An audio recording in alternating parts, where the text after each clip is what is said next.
Hi, my name is Advisor Maya Watt, and I am recording this workshop on behalf of the College Connection Center to tell you a little bit more about academic resources that you may have access to in college. So let's just get right on into it. Set the full screen, and here we are. So people will often tell you that you should take advantage of academic resources while you're at college because they are free. But they actually aren't. It's worse than that. If you don't take advantage of these resources, you're letting money actively go down the drain. Because the thing is, you're already paying for these. Anytime that you pay your tuition bill, the money that you pay towards your tuition, your housing, your facility fee, a technology fee, dining, all of that, all the money that you are paying into goes into funding these resources. So it's worse than letting something free go to waste. It is actively burning money. So if you think, maybe I should indulge and use these resources, maybe I won't, hopefully this will convince you that they're worth your time, because whether you like it or not, someone's already decided that they are worth your money. First of all, we have tutors and TAs. In case you don't know, a TA is a teacher's assistant. So tutors and TAs are really good for helping better explain an assignment to check or double check your work. They can also teach or reteach material. And and I'm saying a lot of these sort of like reassurances because I am a very anxious person and was sometimes hesitant to use these resources. The people who are tutors or TAs, they're being paid or they are earning credit to work this position. It does not hurt them at all. You're not wasting their time if you stop in for what you believe is a quote unquote stupid question. There's no such thing. These people are going to have to be there regardless, and they're being compensated for their time in one way or another. So it really doesn't hurt to stop by. If anything, all you have to do is set your pride aside and acknowledge that you're struggling with something. And for the sake of your GPA and sometimes a scholarship, it could really help to get some assistance from someone outside. I know in my case, tutors and TAs were very beneficial to me when I was taking math courses, but they are often in any course. So I know my business classes, my accounting classes, my English classes. What else? Did I say economics? My economics classes had TAs. You name a subject, there's probably still a TA that is there for it. So it doesn't have to be STEM related. There are often TAs and tutors available for any subject that you may need help with. Another good resource is simply to go to the library and talk to the librarians.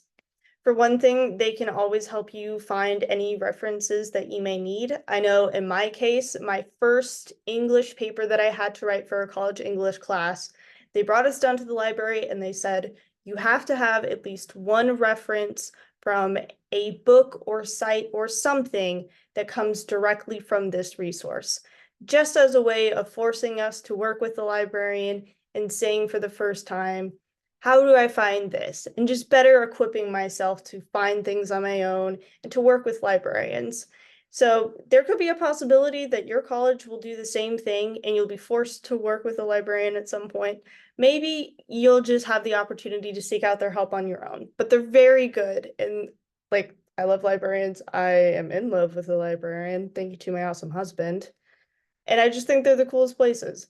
Not to mention, it can offer a quiet space for you to work. Your first year that you are in college, you may have sort of a tenuous relationship with your roommate. There's often a lot of, how do I say? There is typically an idea that goes around that you're probably not going to like your first roommate or your freshman roommate. And I don't want to really engage and give you the idea that you're not going to like your first roommate. But there's the possibility that you may not get along, or simply that you guys just have different ways of living. Maybe they're a lot more loud, maybe they stay up later. Anything that may make it difficult for you to study, it's a perfect opportunity for you to just go to the library. They're often open every single day and typically pretty late. So I would encourage you to use this resource and keep in mind, many people are going to want to use the library to study when finals come around. It's going to be swamped. Doesn't mean you shouldn't use the library when finals come around. It just means that's when everyone uses it. So don't feel bad about using it outside of the time as well.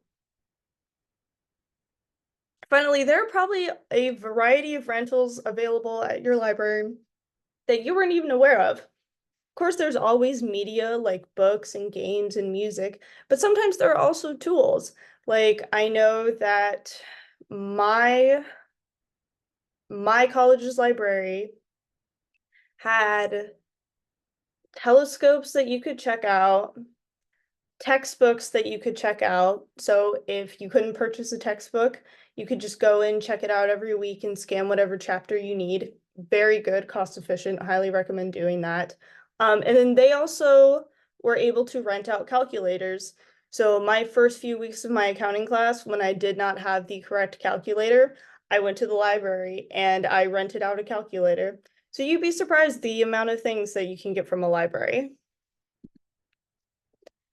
Few other resources. One is office hours. Office hours are not something that you may be aware of because it's not something typical to high school.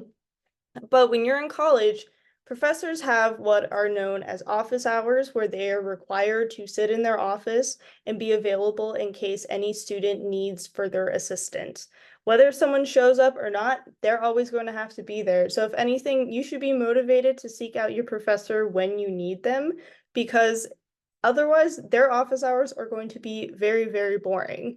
Like my business communications professor often tried to invite us to office hours just to get coffee because she found herself so often with so much extra time on her hands. Finally, another good resource is the Writing Center. So I believe most colleges nowadays have a writing center. That's typically associated with those tutors and TAs that we've talked about. But the writing center is very specifically meant to help you with writing subjects and essays. So you can have either librarians or sometimes TAs, tutors, English students, people who really know the subject of writing and crafting stories or anything like that. They're going to be there to help you. You could brainstorm essay topics together, and they may be able to assist with grammar or citations if need be. And I know MLA is kind of tricky to work with, so if you are rusty or you need help, this is a great time for you to go to the Writing Center. And then finally, if you need additional accommodations, you may be interested in going to your university's disability services. So disability services can offer a lot of different accommodations, but a few of them that I wanted to talk to you about are ESAs, or emotional support animals. So if you feel that you experience a lot of anxiety, depression, or anything else when you are at school and you don't have an animal with you, there's the possibility that disability services could help you get an ESA on campus. There's also assistive technology, interpreters or interpreting services, note-taking support, or assignment extensions. So if for whatever reason you are not able to complete an assignment on time, if you're struggling to understand it, you need more time to work, this is a great reason for you to seek out accommodations. All that doing this does is ensure that you are a better student. So if anything, your professor will thank you for actually going out and seeking accommodations. So hopefully if you did not, excuse me, I was going to say, hopefully you have learned a little bit about the resources that you can get on campus. If you need any more academic assistance outside of class, there's always tutoring, there's always the library, and hopefully you'll meet a friend or two who would be willing to start some sort of study group with you in your first year. Hopefully you learned something new, and hopefully you will continue to watch these videos. Thanks, bye.